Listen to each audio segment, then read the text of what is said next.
Saludos. Me llamo Bernardo Gómez, estudiante de medicina del doctor Mario, y en este momento vamos a hablar un poquito acerca del carcinoma de células renales, recordando que los riñones son esas estructuras que tienen tamaño y forma como si fuera un frijol, el famoso órgano de frijol. Nos tenemos que ubicar aquí, esto que tenemos acá es una imagen de un riñón normal junto con un riñón con carcinoma, con cáncer, un tumor, y vamos a ver cómo se origina este tumor, cómo lo tratamos, qué es los síntomas que el paciente puede tener. Tenemos que ubicarnos en el riñón internamente, en esta estructura que vemos acá, que la estoy ya señalando, que tiene forma triangular. Esta estructura se conoce como pirámide renal. Muy internamente de esta pirámide renal hay una estructura que es la unidad más importante, la estructura más importante del riñón, que se conoce como la nefrona. La nefrona es una estructura que está encargada de lo que sería el filtrado de la sangre que llega al riñón para poder producir la orina. Tenemos aquí la nefrona, quizás en un dibujo un poco más complicado, que tenemos que saber que la nefrona es básicamente como un filtro de toda la sangre que llega a través de lo que son los vasos sanguíneos, que cada vez se hacen más pequeños y llegan y pasan por la nefrona. La nefrona saca todos los desechos que se van a excretar del cuerpo en forma de orina. Esta orina ya sabemos que sale del riñón por esa estructura conocida como uréter, va a llegar a la vejiga y ahí será expulsada para afuera.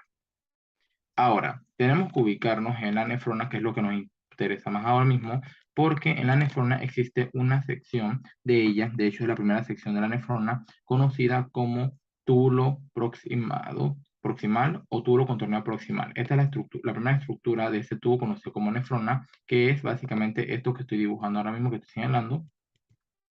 Esta sección de la nefrona es donde va a iniciar el cáncer de células renales o el carcinoma de células renales. Aunque otras estructuras, como por ejemplo el túbulo ita, también podrían dar origen a un cáncer, esta es la que más nos interesa en este momento, lo que sería el túbulo contorneado proximal.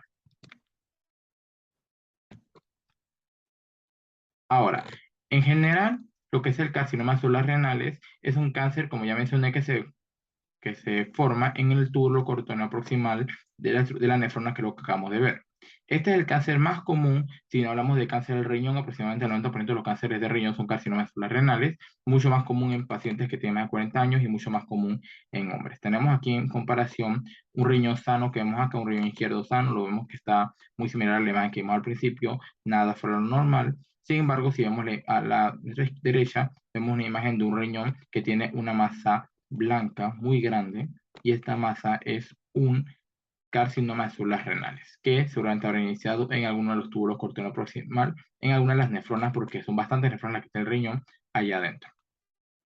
Entonces, ¿cómo podemos sospechar de que el paciente puede tener esta enfermedad? ¿Qué síntomas presenta un paciente que tiene carcinoma de células renales? Bueno, la realidad es que lastimosamente nuestro cuerpo está bien entrenado para ocultar los posibles síntomas que pueda tener esta enfermedad. Sin embargo, en algunos casos se ha aceptado, y de hecho se aceptaba mucho más en el pasado, una tríada de síntomas, o sea, 3 síntomas que conforman esta triada, que se llama la triada de Gullón. Esta triada está compuesta por lo que sería sangre en orina, que es esto que vemos acá, que la orina normalmente nosotros la vemos amarilla, pero en este caso está roja. Ya hablaremos qué significa macroscópica un poquito. Dolor en la parte baja de la espalda, dolor lumbar, que es este que vemos aquí, el paciente está aquí agarrando del dolor que siente en la parte baja de la espalda, y también que en los pacientes podemos encontrar a la palpación del estómago, del área abdominal, una masa. Sin embargo, la triada de Gullón es muy poco específica, y la realidad es que podemos ver hoy en día esta triada, o sea, los 3 síntomas cumpliéndose literalmente nada más en el 10% de los casos. O sea, estos síntomas pueden aparecer completamente aislados sin necesidad de estar con los otros.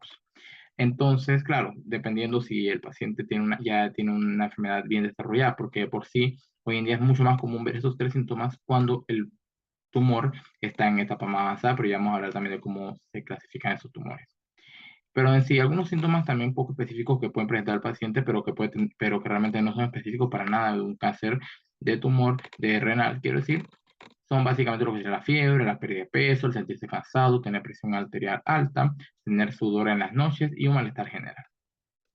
Ahora, factores de riesgo para desarrollar lo que sería el carcinoma celular renal generalmente son factores de riesgo del estilo de vida, ¿no? Del estilo de vida, lo que sería el fumar, estar obeso, una dieta alta en grasa y en azúcares. Genéticamente, podemos hablar de pacientes que tienen la enfermedad de von Hippel-Lindau, que es la enfermedad que vemos acá, es una enfermedad genética. Esto por si da mayor riesgo de desarrollar este cáncer. Y también pacientes que tengan alguna otra enfermedad del riñón, ya sea, ya sea estructural o en su estructura más interna. Ahora, el diagnóstico. Realmente, como ya hemos mencionado, el carcinoma celular renal es más que nada un hallazgo incidental. Realmente no hay un tamizaje, no hay como un síntoma específico que nos alerte. Más que nada es por la historia del paciente, un paciente mayor de 40 años, quizás pues, hombre en su mayoría de los casos, paciente que quizás tenga eh, alguna historia, un factor de riesgo, varios factores de riesgo, pero en general es un hallazgo incidental cuando el paciente le estamos haciendo exámenes generales por alguna otra situación que tenga, alguna otra enfermedad o incluso exámenes de rutina. Ahora, una vez que estos pacientes, ya sea por sospecha o de manera rutinaria, se le realiza un urinálisis. Realizamos un análisis que básicamente es un examen donde una persona orina en unos vasos y estos vasos nosotros el contenido lo vamos a ver bajo microscopio. Claro, en algunos casos, y de hecho como en estos pacientes podemos esperar, es que la orina salga roja. Esto se llama hematuria macroscópica, porque vemos la sangre roja. Mientras que en otros casos la orina va a salir amarilla, pero nosotros al poner la misma al microscopio vamos a observar sangre, lóbulos rojos, esto que vemos aquí, ocultos que no se ven prácticamente nada. Entonces esto se conoce como hematuria microscópica, micro de pequeño, macro de grande. Ahora, también podemos encontrar algunos otros hallazgos que pueden indicarnos que algo está mal en los riñones, en los uréteres o incluso en la misma vejiga, ya sea en el urinálisis, que nos puede marcar que puede tener proteínas elevadas, azúcar, bacterias. Podemos encontrar estos hallazgos, pero lo más clásico es esto, lo que es la sangre en orina. Ahora, también podemos estar haciendo al paciente exámenes de laboratorio muy regulares o pacientes incluso sospechan. Un hemograma, por ejemplo, que recordemos que evalúa todo esto que vemos aquí. Es el examen más básico de laboratorio de medicina. Sin embargo, en estos pacientes podríamos detectar lo que sería la hemoglobina baja. ¿Por qué la detectamos baja? Porque la hemoglobina es producida en varios casos por una enzima conocida como eritropoyetina y la eritropoyetina se produce en el riñón precisamente. Entonces, un daño al riñón podría provocar que esta enzima, la eritropoyetina, ya no se produzca en buenas cantidades y esto podría provocar en varios casos que la hemoglobina no se produzca, no se pueda producir y básicamente los niveles van a ir bajando poco a poco. E igualmente podemos encontrar trastornos de plaquetas que pueden ser variables, tanto trastornos donde las plaquetas están muy disminuidas, trastornos incluso donde están aumentadas. Ahora también podemos hacer algunos otros exámenes de lo que sería la llamada química sanguínea, que nos hablan de pruebas más específicas de varios órganos, por ejemplo, el hígado, los riñones, el páncreas, etcétera. Y como en varios pacientes con cualquier tipo de cáncer, estas enzimas, estos marcadores, estos exámenes pueden salir alterados, a pesar que el paciente realmente no tenga necesariamente una enfermedad que en ese órgano. Las enzimas del hígado, lo que es de la prueba del hígado, pueden salir alteradas a pesar que el hígado esté bien. El riñón, bueno, el riñón directamente puede también indicarnos un poquito cómo está la función del riñón en sí, puede estar alterada, podemos ver incluso el páncreas afectado, y entre otros marcadores que son mucho más avanzados. Y bueno, una vez que tenemos una sospecha alta por la clínica, por los síntomas, si es que se ve alguno, que por estos hallazgos, la hematuria, o sea, la orina de sangre, lo que sean los laboratorios alterados, podríamos sospechar ya de un cáncer quizás, si se le hizo al paciente y se le detectó se le detectó una masa por palpación quizás, se le podría ya mandar exámenes de imagen para hacer la confirmación o el descarte de la enfermedad. Estos exámenes de imagen sabemos que son, eh, básicamente en medicina, estos exámenes de imágenes son lo que es la resonancia magnética, lo que es la tomografía computarizada, lo que es los rayos X, etcétera. Aquí lo que vemos es un ultrasonido, no entra en detalle lo que deberíamos ver, aunque aquí vemos claramente lo que sería un riñón y aquí está otro.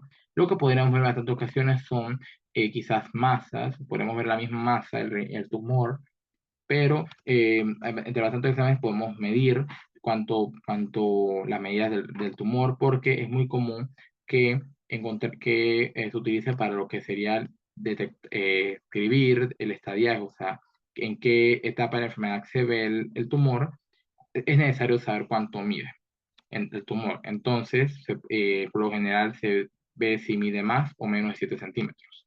Entonces, basado en eso y en los hallazgos clínicos, podemos también sacar lo que serían los estadios del del tumor riñón, que se llama células renales.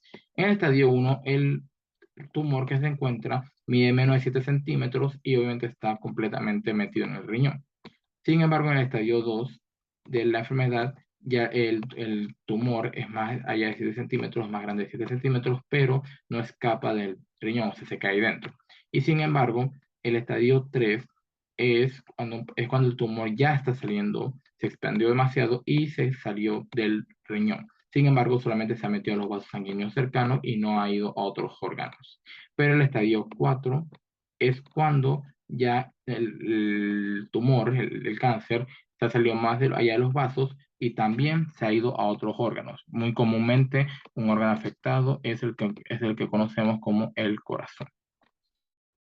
Y bueno, ¿cómo tratamos esto? Realmente, en algunos casos que el tumor sea muy pequeño, que el paciente no tenga quizás los medios económicos para la cirugía o quizás incluso si no hay mucha disponibilidad de quirófanos para realizar la cirugía, se podría realizar citas de control de observación básicamente en tumores muy pequeños.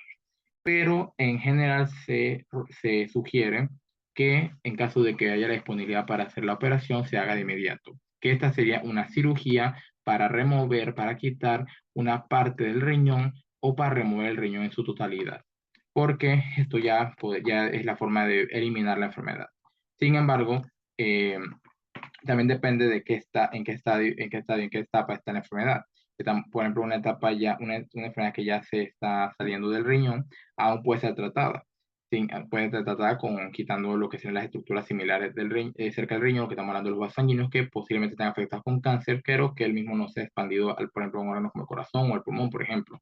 Pero cuando ya estos órganos ya han sido afectados por el cáncer, ya es un poco más complicado el manejo y quizás no se pueda manejar, pero en general, si se apenas se está escapando un poquito, aún hay posibilidad de removerlo por el cáncer por cirugía. Igualmente, tenemos las inmunoterapias, que son básicamente darle al paciente medicamentos estimuladores de lo que sería nuestro sistema de defensas, que los ayudan básicamente a que su sistema inmune, su sistema de defensas, pueda pelear contra el mismo tumor.